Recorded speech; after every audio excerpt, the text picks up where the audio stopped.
Here we are again, guys. I'm Robert, and this here is the Vino rod. Well, you can see I've got the wheels off. I have painted the drop axle and the frame. I'm currently working on the tie rod ends. I've got them in a rust inhibitor. I've cleaned them up and sprayed them with a rust inhibitor. I've currently finished up painting under the dash here where where my steering column mounts up, that bracketry there. And I've got my calipers on the drying rack. But yeah, that's pretty much what I've been doing today. I'm going to let that dry for a couple of weeks. The rear end is still in the drying mode. I want to kind of leave it alone for a little bit longer before I clean it off, to clean the axle, drop the third member in. But I've got one bright spot. I finally figured out how I'm going to make my air intake work. So give me a couple seconds, I'll set up and I'll bring you back and I'll show you what I've come up with. All right, so you can see it's a 2-4 setup.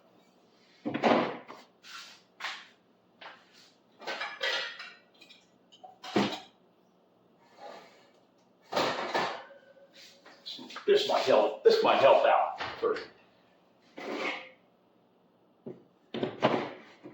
So part of what I was trying to come up with is, instead of running this air intake,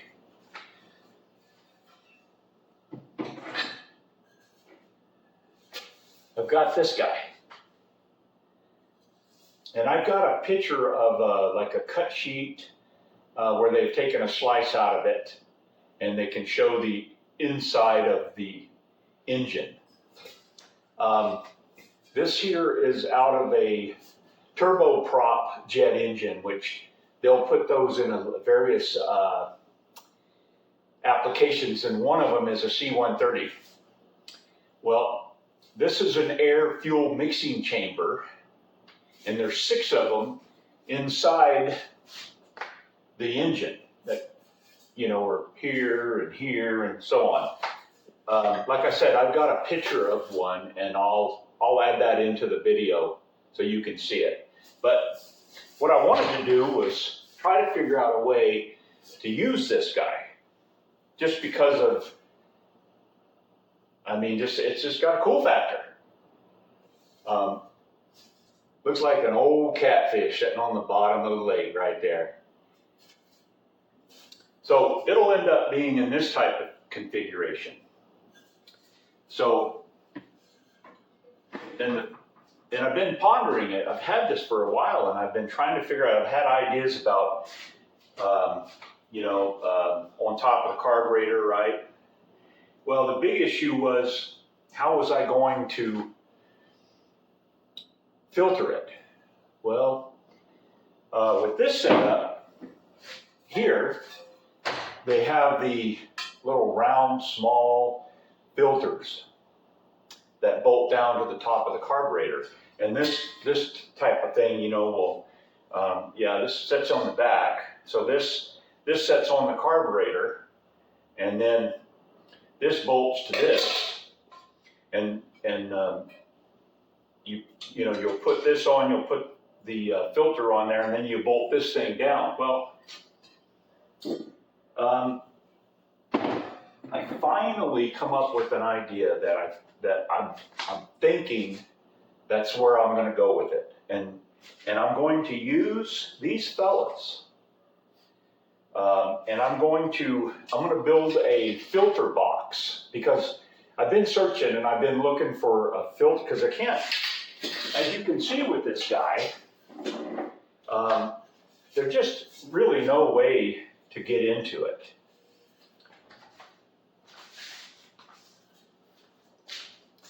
I don't know if you can focus in on that real well, but you can kind of see how they put this thing together. I don't even know what material. I used to know, someone told me. They have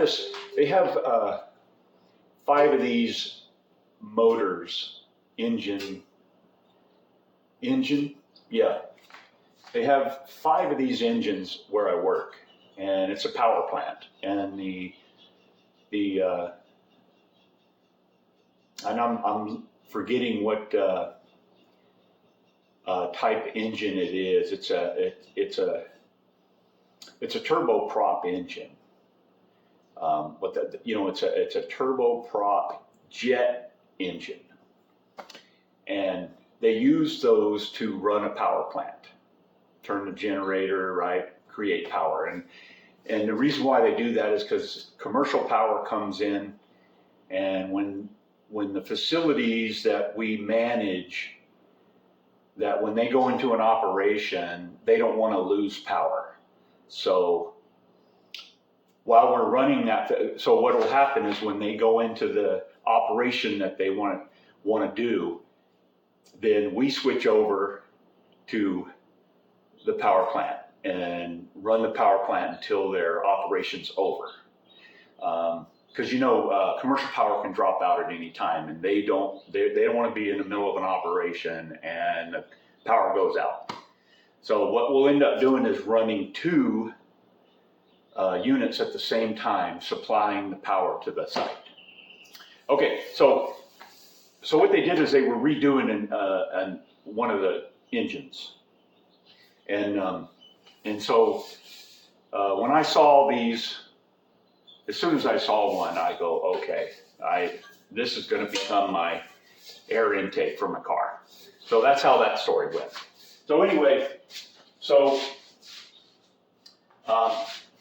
and this is the configuration that I want to try to, come to. This is, the width on this is just right at about 5.5 inches. So that's creating a little bit of a problem because the opening on the carburetors are just a little skosh over 5.25 maybe. So what I'm going to end up doing is using these guys, and I'm going to build a filter box. And so this is just a demonstration kind of thing. So this filter box, I'm kind of thinking that I'll end up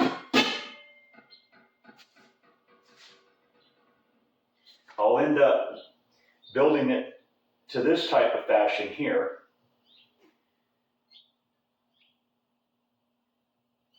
This will be on the underside. So these guys will be on the underside. And just because I couldn't really find any filters and how I was going to get them in there, so finally, so I'll build a filter box. So these guys will be on here kind of similar to this right here. And I'll have a door, right? I'll have a door here where I'll find a filter, little cartridge filter that I can slide in there, put the door back on, and then on the top of this, right, aluminum, and then so I'll end up getting some 5-inch aluminum tubing, and that'll get welded on the top in this type of fashion, and obviously a fish mouth on this end, and then with the fish mouth, I'll just be able to set this guy on top of it. And now I've got the little filter that I can move in and out with no problem. With the fish mouth, I'll be able to come up to the side and I'll be able to put a set screw in on both sides here, right? And that'll put it to where that's held together.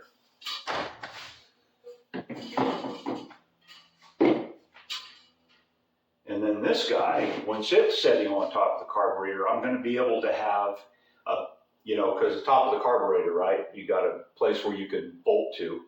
So I'll just run a flat bar across here, add a bolt to it, that'll hold this on. So this will get screwed onto the filter tray. So I'll be able to pull the filter tray off, I'll be able to take this off all at the same time. The fish mouth, these extensions will have the fish mouth. And that's how I plan on putting that together. And we won't care if this thing is setting up here like this, because you know what? That's where we want that thing to sit, I think. Just as, so maybe it'll be in this type of range right here. So that's my idea, and I'm sticking to it. Let me know in the comments what you think. Yeah, you can see in the top center one of the fuel air mixing chambers. And here we've got the tie rod ends out drying with a coat of rust inhibitor.